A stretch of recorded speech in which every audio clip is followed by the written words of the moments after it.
paint the insignia of the ship and the captain's name. And so every time we get a new ship, they'll go out and paint one of those. For example, last year was the first year we had the Disney ship here in Skagway.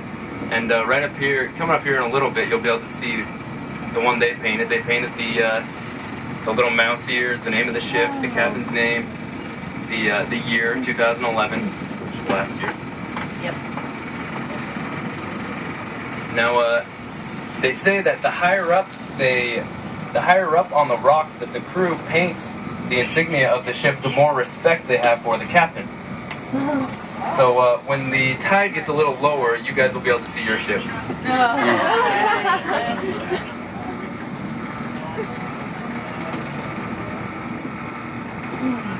It's really cool. How'd that get started? It started in the 1920s.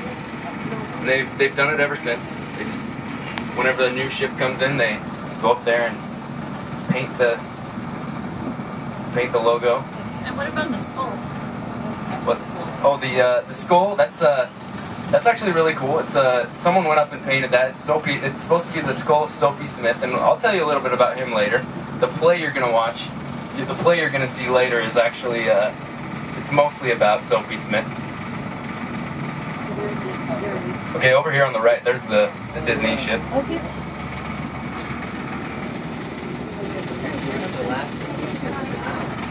Now, has anyone here ever been to Skagway before? I see one hand in the back.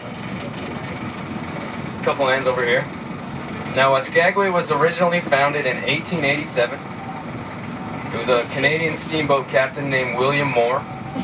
He was with a group of surveyors surveying the area, and they were led by a Tlingit packer by the name of Skookum Jim.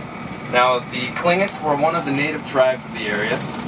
They lived just to the left on another little peninsula here close, a place called Dai.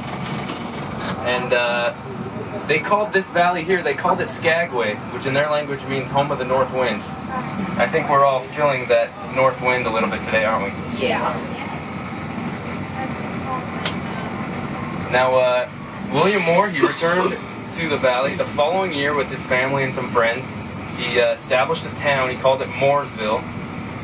About 10 years went by, and there was a big gold discovery about 500 miles north of here in the Yukon Territory, and that began the Klondike Gold Rush. And after the Klondike Gold Rush began, tens of thousands of people began to come to Skagway because that was kind of the starting point on their journey north toward where all the gold was. So tens of thousands of people came through Skagway.